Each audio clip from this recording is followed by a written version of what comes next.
श्री कृष्ण कहते हैं कि प्रेम कभी भी परीक्षा नहीं लेता है, बल्कि प्रेम तो प्रतीक्षा करता है।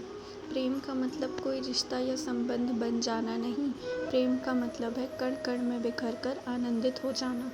एक दिन कॉलेज में हैप्पी मैरिड लाइफ इस टॉपिक पर एक कार्यक्रम रखा था। उस कार्यक्रम में कॉलेज स्टूडेंट के माता पिता को इसमें हिस्सा लेने के लिए आमंत्रित किया था।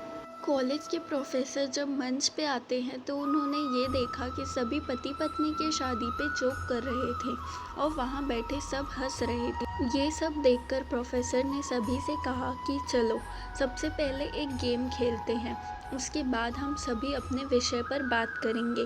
गेम खेलने की बात सुनकर ही उपस्थित सभी लोग बहुत खुश हो जाते हैं और कहते हैं, बताओ कि हम कौन सा गेम खेलेंगे।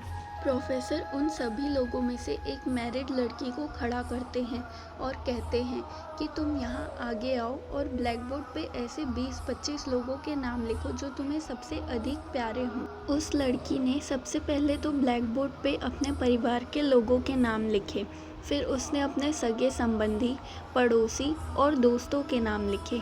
बाद में उसने अपने सहकर्मियों के नाम भी लिख दिए। अब प्रोफेसर ने उस लड़की से कहा कि तुम इस 25 नामों में से कोई भी 5 नाम मिटा दो जिसे तुम कम पसंद करती हो। उस लड़की ने अपने सहकर्मियों के नाम मिटा दिए।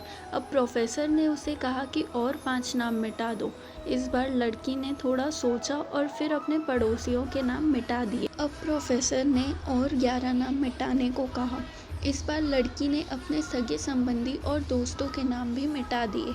अब इस ब्लैक बोर्ड पर सिर्फ 4 नाम ही बचे थे। इन 4 नाम में उसके मम्मी पापा, पति और उसके बच्चे का नाम था। अब प्रोफेसर ने उसे कहा कि इनमें से 2 नाम और मिटा दो। लड़की अब असमंजस में पड़ जाती है। वो बहुत सोचने के बाद दुखी होकर अपने मम्मी पापा का नाम मिटा देती है। उस लड़की को देखते हुए वहाँ पर उपस्थित सभी लोग स्तब्ध और शांत थे, क्योंकि वो सब जानते थे कि ये गेम सिर्फ वो लड़की ही नहीं खेल रही थी, किंतु वहाँ उपस्थित बाकी सभी भी बैठे बैठे मन ही मन ये गेम खेल रहे थे। अब ब्लैक बोर्ड पे सिर्फ 2 ही नाम बचे थे। एक नाम उसके पति का था और दूसरा नाम उसके बच्चे का था। अब प्रोफेसर ने उससे कहा कि इसमें से एक और नाम मिटा दो। अब लड़की रोने लगी और बहुत सोचने के बाद उसने रोते रोते अपने बच्चे का नाम मिटा दिया। प्रोफेसर ने फिर उस लड़की से कहा कि तुम अपनी जगह पर जाकर बैठ जाओ। वो लड़की अपनी जगह पर जाकर बैठ जाती है।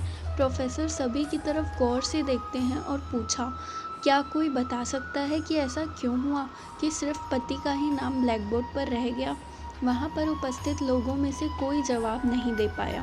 प्रोफेसर ने फिर उस लड़की को खड़ा किया और उनसे पूछा कि ऐसा क्यों, जिसने तुमको जन्म दिया और पाल पोस के इतना बड़ा किया, उनका भी नाम तुमने मिटा दिया।